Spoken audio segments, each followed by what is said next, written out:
Hello, everyone. So I am back again. I am reading Process and Reality by Alfred North Whitehead.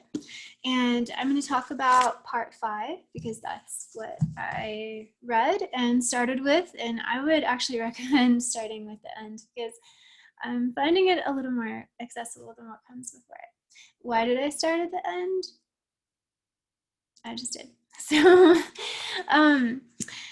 So I'm just like at the beginning stages of learning about him and reading. This is the first book of his that I'm reading, although I have 2 more on the way. Even though I have a PhD in religious studies, I never really encountered Whitehead through my doctoral program. I guess I could have taken a class on him, but I just didn't. So basically, he died in 1947. He was a mathematician for most of his life in academics, and he came to philosophy quite late. Well, I think he was, familiar with philosophy and reading philosophy. He probably took some classes in his undergrad. And, he was interested in reading theology, so he was interdisciplinary, as most scholars tend to be, I think. I think he didn't start teaching philosophy, and he had no degree in philosophy until his 60s. And this book actually was published when he was, I think, like 68 years old. So it just goes to show you that it's never too late.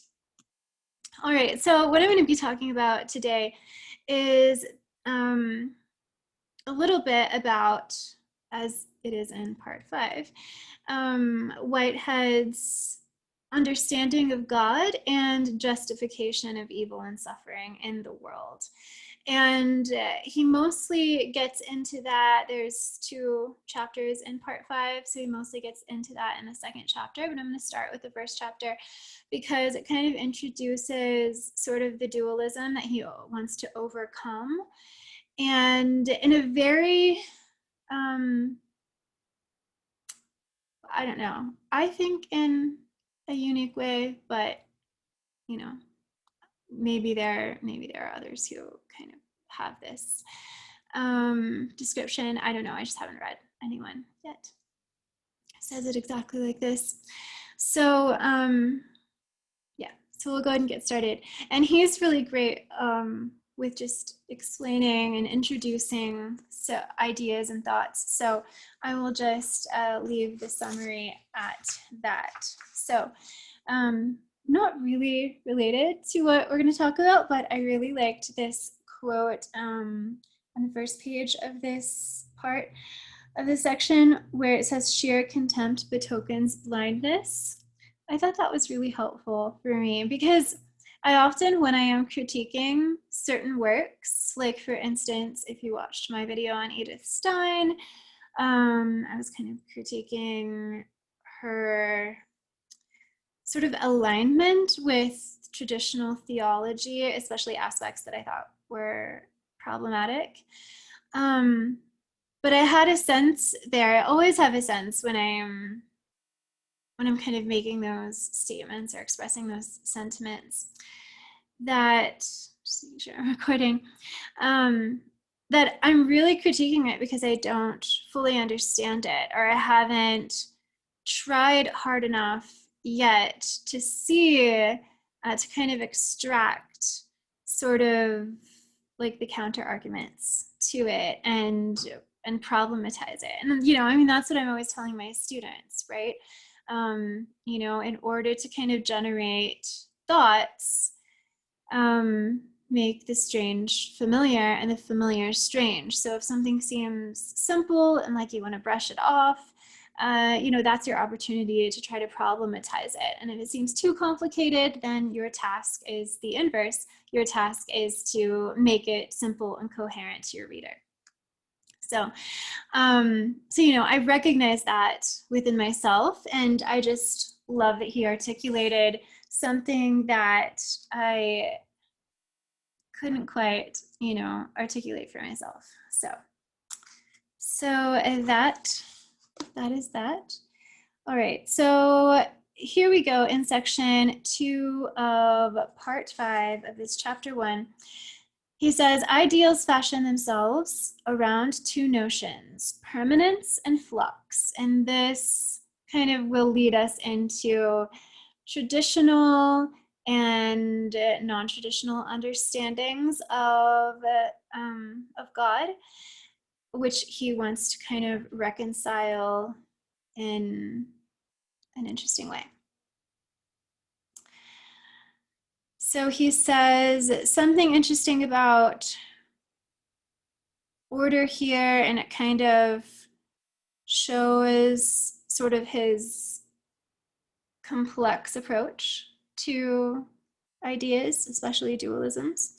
So he says that, order is or can be a condition of excellence, but order can also be stifling the freshness of living.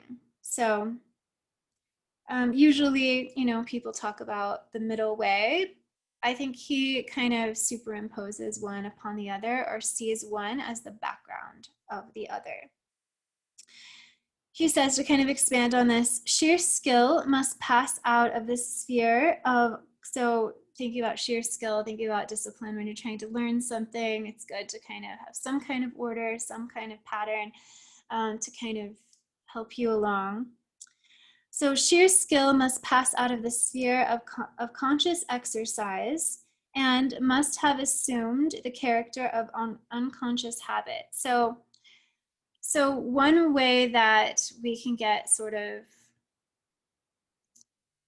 I guess, the pursuit of order to be less uncomfortable is to sort of be so practiced at it that it is now sort of internal and you don't even think about it.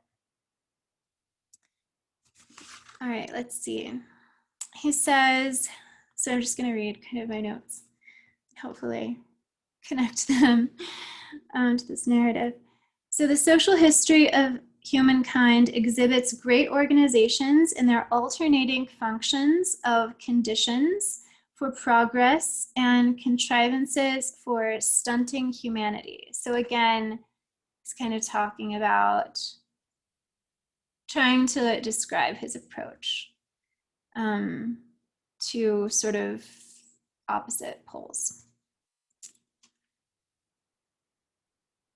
So he says that the history of the Mediterranean lands and of Western Europe is the history of the blessing and the curse of political organizations, of religious organizations, of schemes of thoughts, of social agencies, or for large purposes. So I think that's kind of refreshing to acknowledge, because I think sometimes it's not helpful to demonize something or throw it out. There's always sort of the benefit to the other side. And if you get stuck in one side for too long, you want to, gasp for air. And that's why, you get sometimes this back and forth if you have two clearly defined poles in politics, etc. So for instance, I read Byung-Chul Han quite a lot and make a lot of videos about him. And, it's just interesting to see how his writings can be understood as sort of a response and reaction to postmodernism. He's kind of going back to the old, more modern ideas of order, etc. in the Enlightenment, etc. So, but this sort of approach of Whitehead, I find very compelling to kind of explain sort of how it holistically fits together. So, we can all be calm because the pendulum will swing back to where we want it to be, hopefully. But wrapped up in this understanding of of evolving as well. So it's not necessarily exactly a pendulum that goes, you know, from side to side. There's sort of this kind of aggregate evolution that's also occurring throughout history. And maybe through an individual as well. Like I said, I need to go back and read the first 4 parts of this. All right, so he says, the moment of dominance prayed for, worked for, sacrificed for by generations of the noblest spirits marks the turning point where the blessing passes into the curse. He says a little bit later in that paragraph, the last delicacies, and I'm in section 3 now, the last delicacies of feeling require some element of novelty to relieve their massive inheritance from bygone system. Order is not sufficient. What is required is something more complex. So he says it's order entering upon novelty so that the massiveness of order does not degenerate into mere repetition. So I think that's really interesting. Let's see. He says, just seeing if I want to read this. Okay, no. Okay, so moving on to section 4. He says, the world is thus faced by the paradox that, at least in its higher actualities, it craves for novelty, and yet is haunted by terror at the loss of the past with its familiarities and its loved ones. So there's always this tension that we have and that we experience. It seeks escape from time in character of perpetually perishing. Part of the joy of the new years is the hope of the old round of seasons with their stable facts. So that's kind of a complex way to look at it, right? So when we make our New Year's resolutions for those cultures that do, you know, it's great because we can almost feel like we can wipe the slate clean and, you know, have all these new goals and become, you know, a new person or self-improved or something like that. But, you know, I've never really thought about it that way, that there is some also comfort, like, so that's liberating in a sense to kind of move forward and move on and redesign your visions and everything.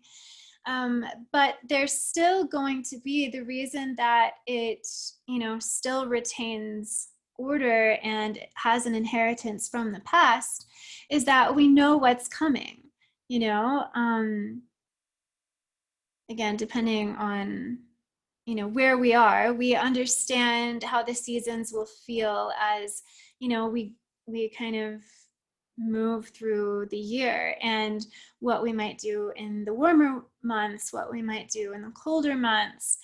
And, you know, so I think that there's kind of that order superimposed on the liberating new. And then he says, yet conjointly with this terror, the present, as a mere unrelieved preservation of the past, assumes the character of a horror of the past. So he wants to sort of, I guess, set up this idea of, or an existence where novelty doesn't necessarily mean loss. And then he gets into, as he is finishing this, section 4 is the last section before we go into chapter 2, which is called God in the World. He starts to bring up evil. So far he's just talked about sort of order or permanence versus flux. So he says, the nature of evil is that the characters, let's see. Okay, yeah, that's what I'll start here. The nature of evil is that the characters of things are mutually obstructive. thus the depths of life require a process of selection. So in a sense, so going back, the nature of evil is that the characters of things are mutually obstructive. So, and that kind of makes sense. He's saying it in sort of a new way.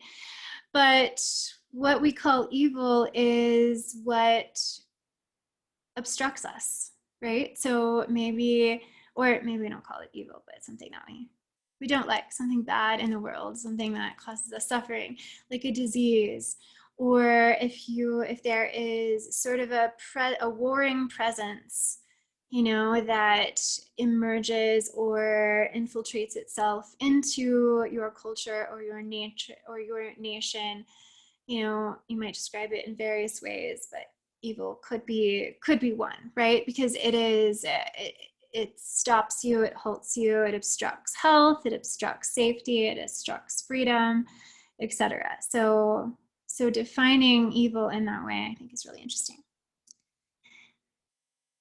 But the selection is elimination. But again, he is going to sort of have an accepting view of this obstruction. So he says, thus the depths of life require a process of selection.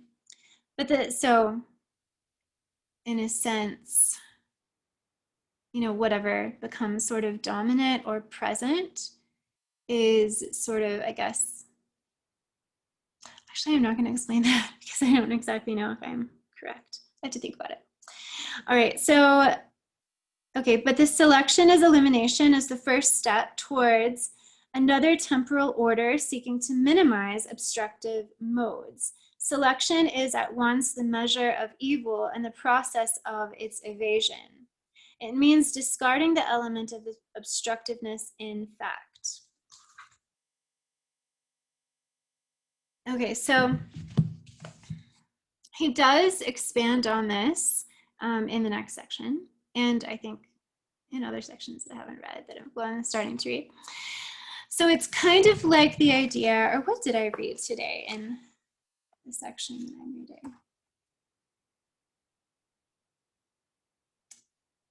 Okay, so I'm going to actually go back to section 4 of, I think this is part 3, chapter 1, because I was reading this today.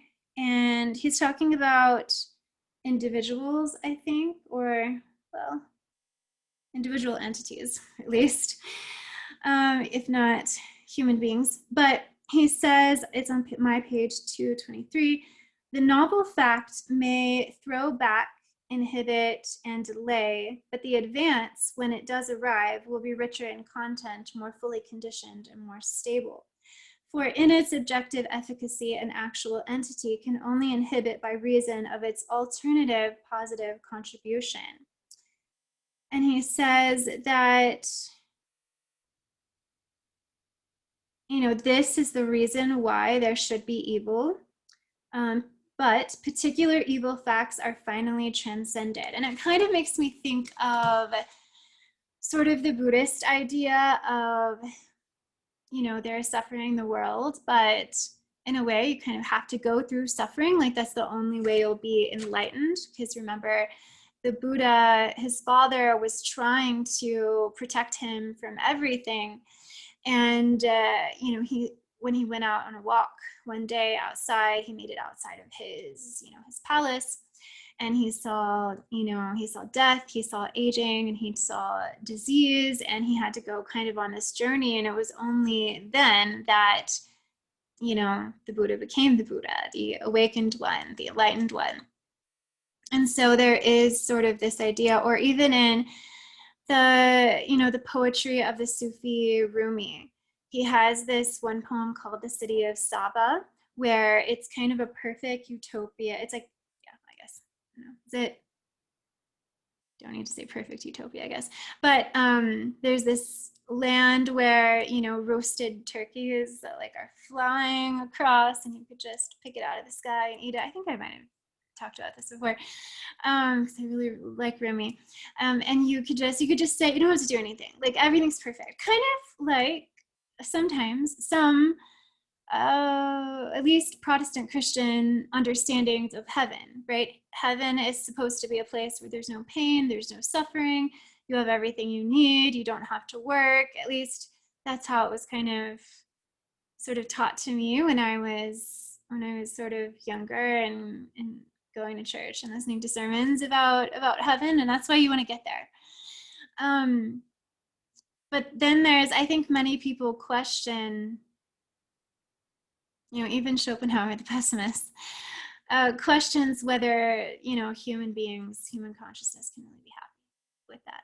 So I don't know, but there is kind of this sort of, I don't know, Christian end if evil will ultimately be transcended. And I don't know if he means once and for all, but I mean, it seems like that is, or maybe at moments evil is transcended. I mean, both, maybe. All right, so that is that. So now let's get on to the main part of this conversation, which is God and the world. So he sets it up super clearly. He says, so long as the temporal world is conceived as a self-sufficient completion of the creative act, explicable by its derivation from an ultimate principle which is at once eminently real and the unmoved mover, from this conclusion there is no escape. The best that we can say of the turmoil is, for so he giveth his beloved sleep. This is the message of religions of the Buddhist type, and in some sense it is true, but for the complexity of the world must be reflected in the answer. So there is this sort of notion of God that he says is from Aristotle and reiterated in Christianity, that one explanation or one way to reconcile the existence of God with a world that has a lot of suffering and human beings are dissatisfied with, etc. I mean, even if you had, all the human beings being like wonderful, lovely, nice human beings and not hurting each other, you would still have disease and you would still have aging and you would still have natural catastrophes. So you would still have to, even if you didn't have an office job or whatever, you would still have to work, toil the land. And so one idea for this, there are many sort of solutions to this problem, I guess. How can you have a good God if you have all these bad things? So, some people might say, well, it's a test for your faith. We have to see, how faithful you are to God, and, eventually you'll get to the end and you'll prove that you are worthy of, God's love and going to heaven, or whatever it is. It's just speaking from like a Christian point of view. Interestingly, though, he says this is Buddhist, but or there's the idea that, which I guess is Buddhist, again, going back to that, same thing could be said for Christianity, that's how we grow. God knows that God wants us to fulfill our potential, and so we need to have all these different experiences. And I guess it would be like Hinduism too, right? With reincarnation, you're going through as many lives as you need to reach nirvana, to be perfected, to be, what does being perfected mean? Just being able to be non-attached, to not run from pain and not run toward pleasure, but to kind of be this sort of enlightened being. So you need it for growth. And the other argument is that we need suffering and pain, even though we have a good God, for free will, because God didn't want to make us all robots.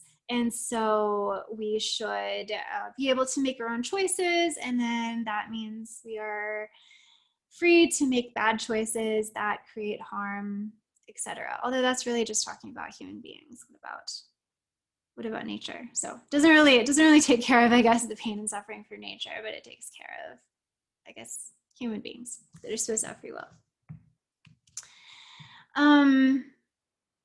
So, and then there's this idea of sort of the, well, I guess it could be incorporated in any of those ideas, but mainly what he's talking about is the idea that God isn't involved in human activity, I guess for whatever reason.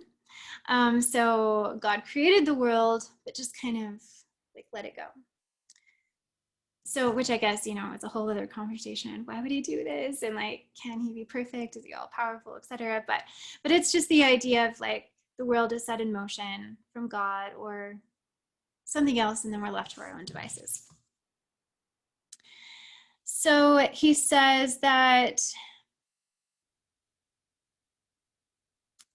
so the notion of God as the unmoved mover is derived from Aristotle and is, let's see, he talks about Christian theology.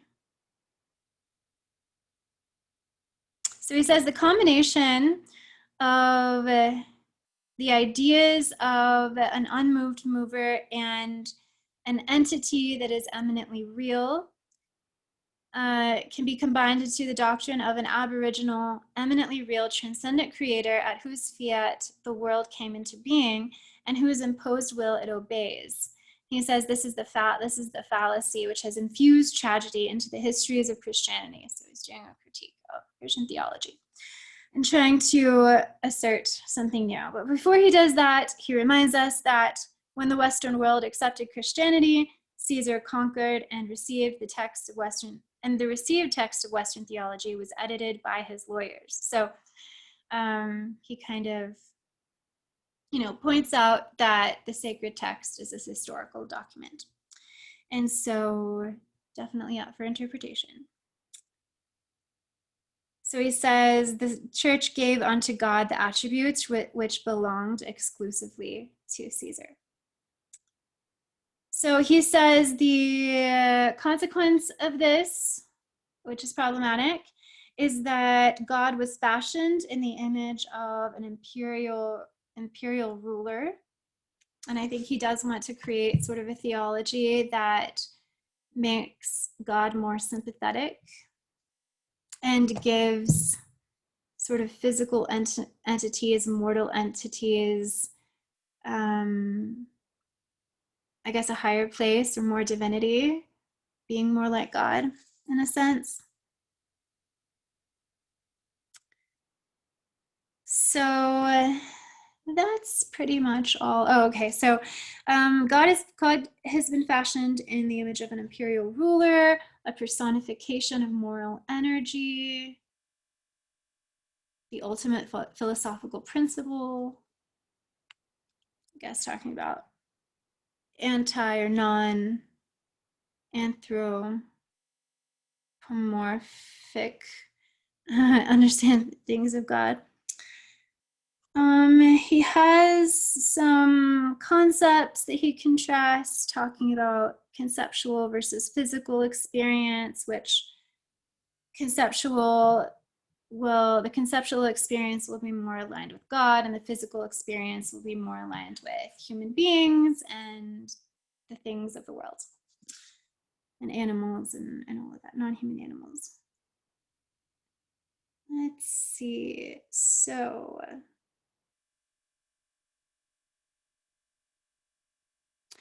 okay, so here is, he really just has one main idea that he kind of, not really repeats, I didn't find it repetitive, but that he expands upon.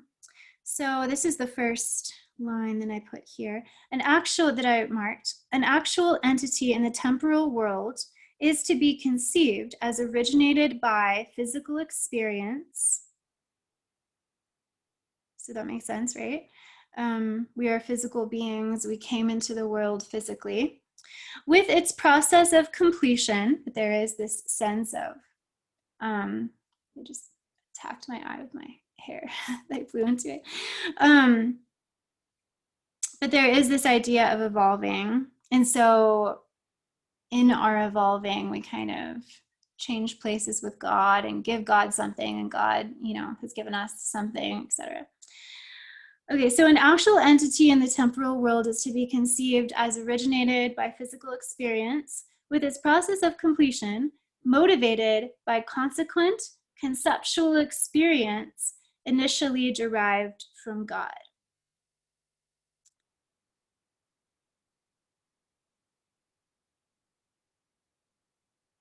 So that was in section 3 on page 345. I'm going to go to section 4, because that's just, we'll keep building upon that, or we'll keep returning to it. But basically, it's like, we are physical beings, and we do grow in consciousness and awareness, and we self-reflection, and we learn about ourselves through concepts and through thoughts and thinking, reflecting, contemplating, observing, analyzing, etc. So a big part of our development and growth is conceptual and abstract and mental, etc. It's interesting that human beings, as we do kind of increase our knowledge and increase our understanding of the world and ourselves, and maybe become more mindful and calm and good people, as we're evolving and growing up, our physical self is headed toward entropy and demise. So I guess he's sort of retaining the dualism, but they're still connected. You can't really have one without the other. Okay, so in section 4, he says the perfection of God's subjective aim, derived from the completeness of his primordial nature, issues into the character of his consequent nature. Okay, so basically,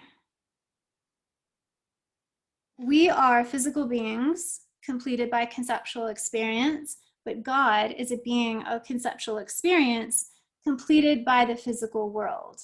So God goes through an evolution as well and gets completed by the multiplicity and the diversity of,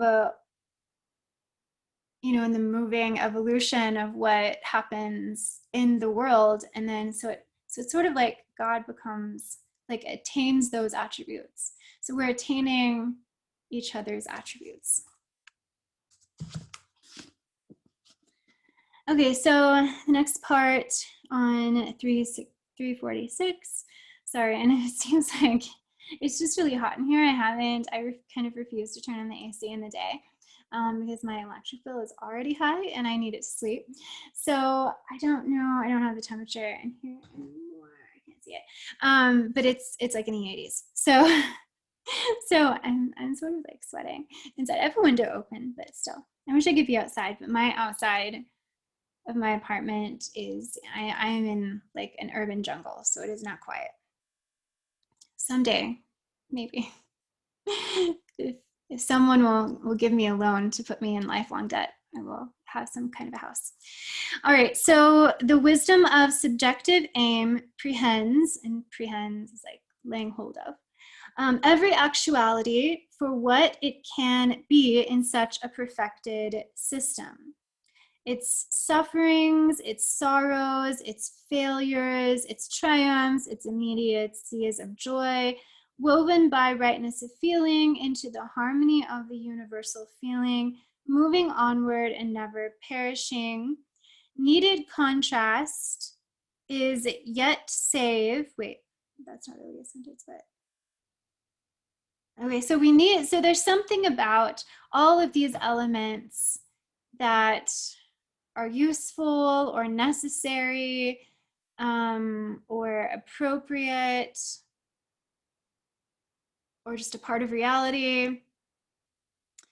And so these contrasts are needed, but saved, eventually saved. So there's kind of a teleology, I guess, some would say.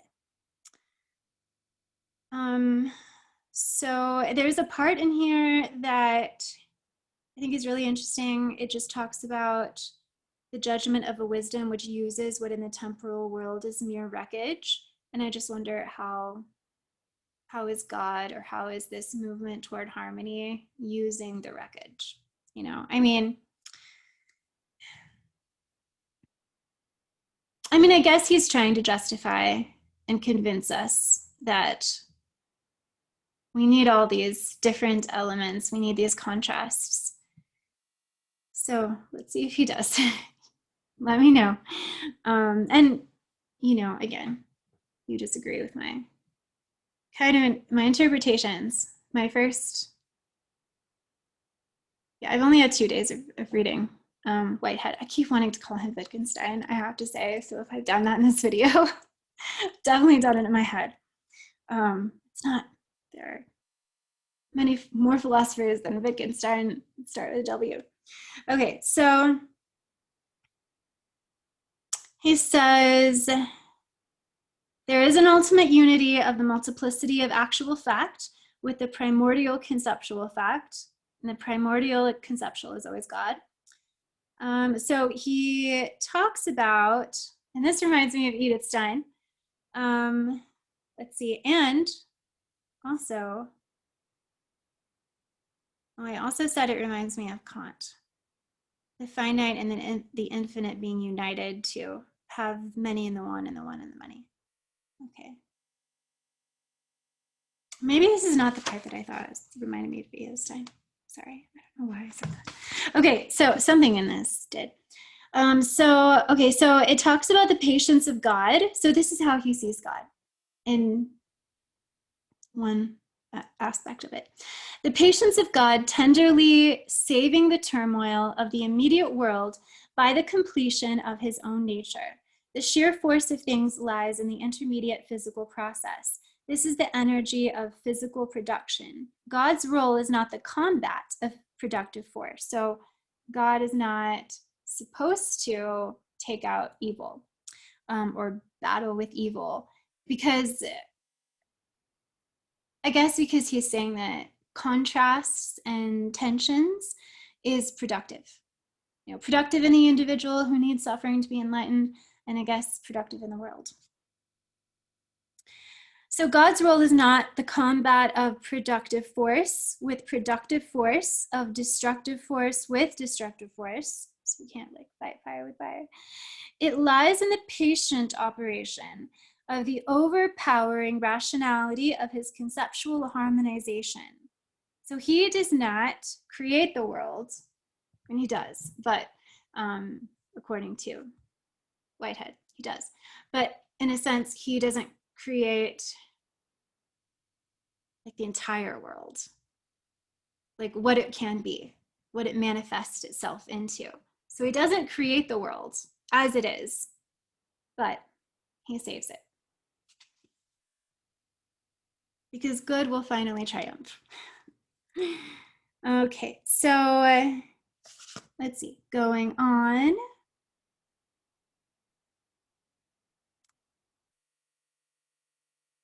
Let me just make sure. Okay. Let's see. There is the double problem, actuality with permanence, requiring fluency as its completion, and actuality with fluency requiring permanence as its completion. I mean, it definitely makes sense on the human side from our experience, right? Because of what I mentioned about being physical beings and then our evolving in our lifetime and maybe even in history is made up of abstract conceptual elements. But it's, you know, I think it's less obvious and more difficult to understand, at least it is for me. So if you're listening and you've read the entirety of this book or others of his books, let me know. But how God, if God is just an abstract, well, I don't know if he's saying he's an abstract entity, because he talks about conceptual experience. So I mean, still that begs the question, like, what is God? But how God is being developed and evolving through the physical.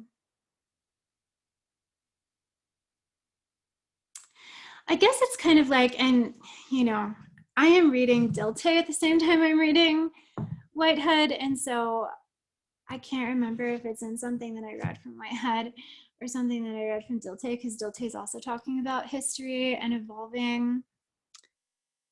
Someone, either of them, one of them, said that a really interesting idea, I think it was Dilte, that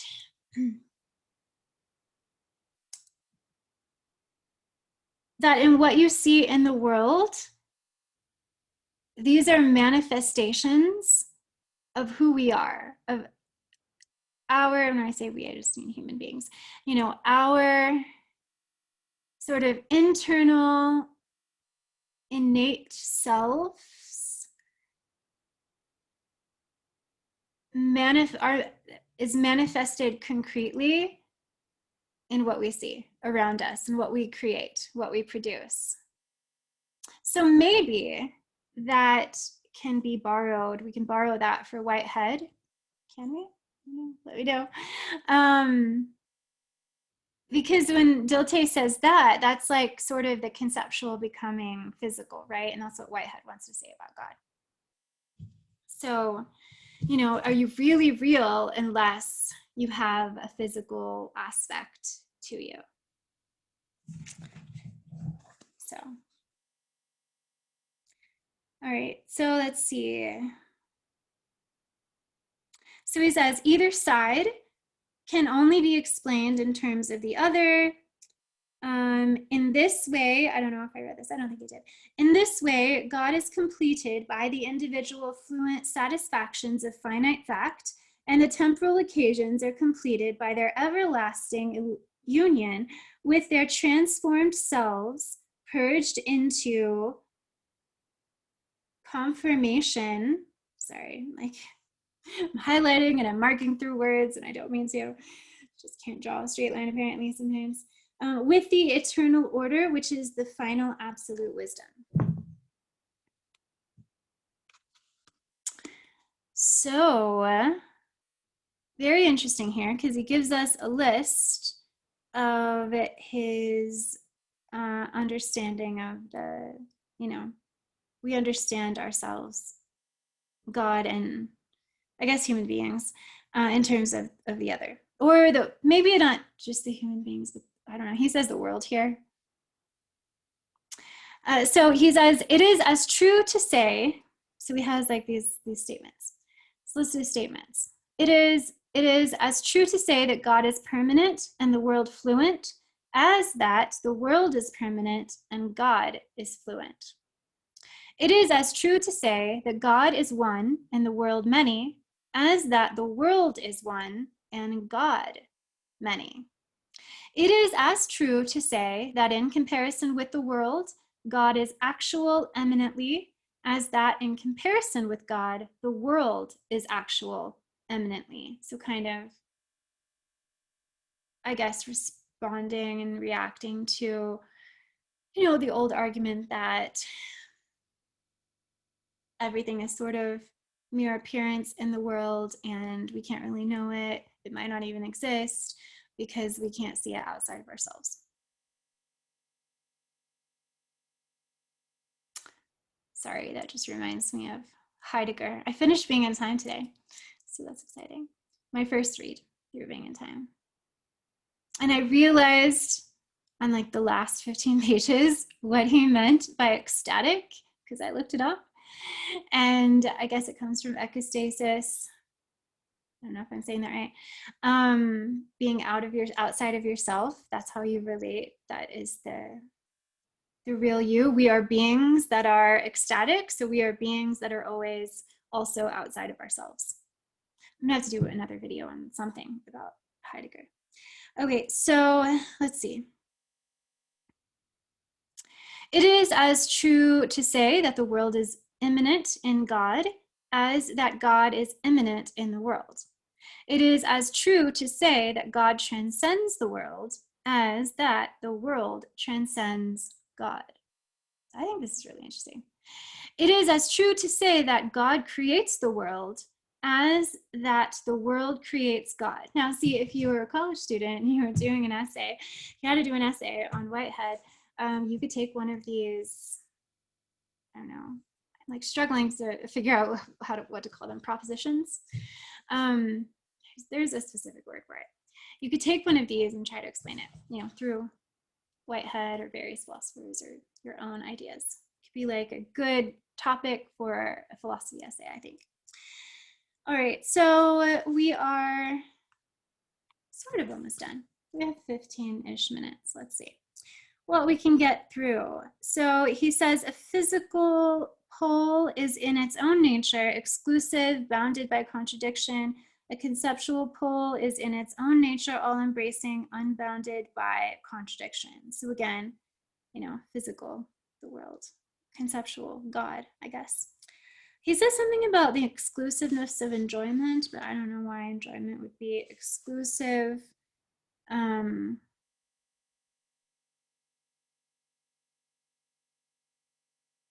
contrast to appetition. Okay, I guess so. I don't really have a good quote for that though. But that is something, that's another contrast that he makes. Appetition is what compels someone toward the highest state of human nature or consciousness. So I guess enjoyment is exclusive if you think of it in the physical world, on the individual level, perhaps. If you enjoy something, you don't enjoy other things.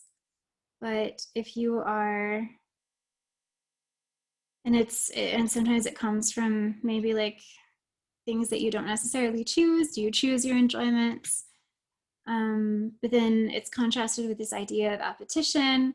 You are compelled to be your higher self. So it's like a more pure avenue, I guess. So let's see. In God's nature, permanence is primordial and flux is derivative from the world. In the world's nature, flux is primordial and permanence is derivative from God. In God's nature, permanence is primordial and flux is derivative from the world. In the world's nature, flux is primordial and okay, yeah, that makes sense. Okay, so he's just kind of saying that again. And then, let's see.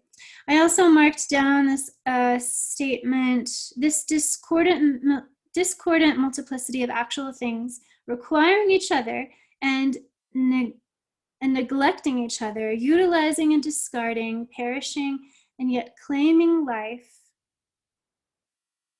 Okay, so I just thought that was a really interesting description of the world, that there is a multiplicity of things which are discordant, and we require each other, we neglect each other, we use, we discard, we perish, and yet, claiming that life is an obstinate matter of fact. Okay. All right, and then just a few more. The function of being a means is not disjointed from the function of being an end. The sense of worth beyond itself is immediately enjoyed as an overpowering element in the individual self-attainment. So just the idea of, because, I guess there's this sort of question, if, and this question could be asked in, when reading Hegel as well, any sort of system that has the human species as a collective evolve for the greater good of the future is kind of using individual human beings as a means to an end instead of an end in and of ourselves. But Whitehead says that we are both. We are both a means and we are an end. And it's not, we shouldn't be so sad. Our sense of worth shouldn't be compromised by the fact that there is a part of this system that indicates that individual human beings and entities in the world are means to an end, because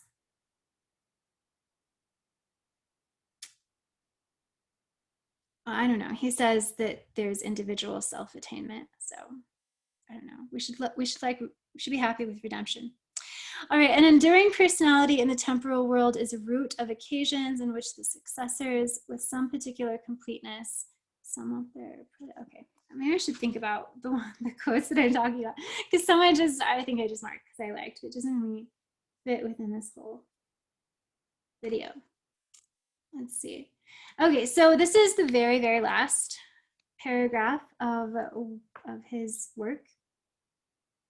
He says, what is done in the world is transformed into a reality in heaven, and the reality in heaven passes back into the world. That really reminded me of Matthew chapter 16, verse 19, whatever you bind on earth will be bound in heaven, and whatever you loose on earth will be loosed in heaven. Which honestly, I don't know what that means. So if you have some biblical exegesis for me, let me know. That is the most confusing scripture for me. And I haven't tried to think about it very much. Let's see. So he talks about that God is our great companion and a fellow sufferer who understands. Okay, that reminds me of Edith Stein.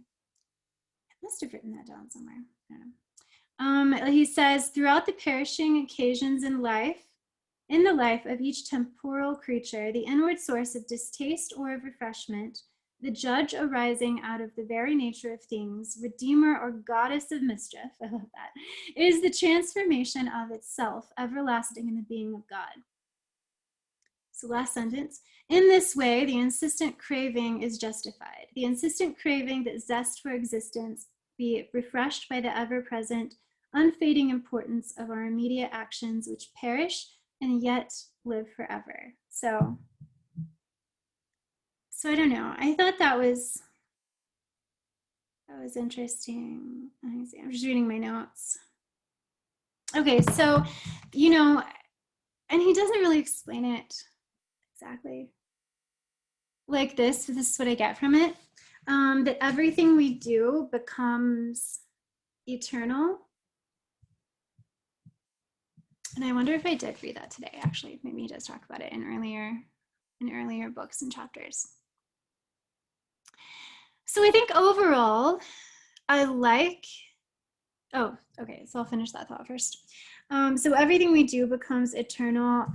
I think that this makes a lot of sense when you think of it through the lens of mysticism or contemplative studies and energies, and just, the thoughts about collective prayer and collective meditation and energy transfer, that it seems like, there are a lot of meditations that are loving kindness meditations. It's helping you be a better person in a sense, because you are thinking well about your friends, your acquaintances, people you don't know, your enemies. And so it fosters compassion within yourself. But there is this idea that when you're generating energy and when you're connecting to universal consciousness, that your environment around you also flourishes. And then there have been studies, concerning Buddhist monks chanting around jars of water and saying words of love to plants, and finding that there is indeed a benefit to the drinker of that water and the plants themselves. So, and of course, as mortals, we will all die and, be decomposed in the earth, but maybe the energy is infused in the material of our bodies, or maybe we're just constantly generating energy and transforming energy when we are alive. And so it contributes to the sort of goodness of the world and the positive evolution of the world in general. And I believe that that's true. So I believe very much, it seems I don't know. I think it's a nice thing to think, really. So I'm just gonna explain it like that. So anyway, yeah, this scripture, whatever you bind on earth will be bound in heaven. I guess it just means that there are, there are consequences, not only immediate consequences to us individually or in our small worlds, in our small circles, but I guess it is that idea then, that I guess I just explained. I guess I just explained it through my discussion. I just didn't know I was saying it. If heaven is, so what is heaven though? We also have to ask that. I guess heaven is the eternal world. So maybe we are creating, we don't know what heaven will be like, the Christians. We are creating heaven through our actions and our goodness on earth. We're the heaven little worker bees, maybe. I don't know. So anyway, so I'm really enjoying this. At least I really enjoyed part 5 and whatever I read today, part 3, and just randomly going through this. I don't know why. I'm not sure. So there will definitely be a video of being in time there. I really liked the, I think chapter 5, maybe chapter 6, he talked about history and I don't know, various things. So I'll try to do that, and I'll try to do something of Dilthey, just have like a selected reading of him, and so, and of course more Byung-Chul Han. Thank you so much for listening. If you have thoughts, if you have comments, let me know. Let's be in dialogue. Let's have a conversation. Share with me, help me learn. All right, bye. I'll see you all.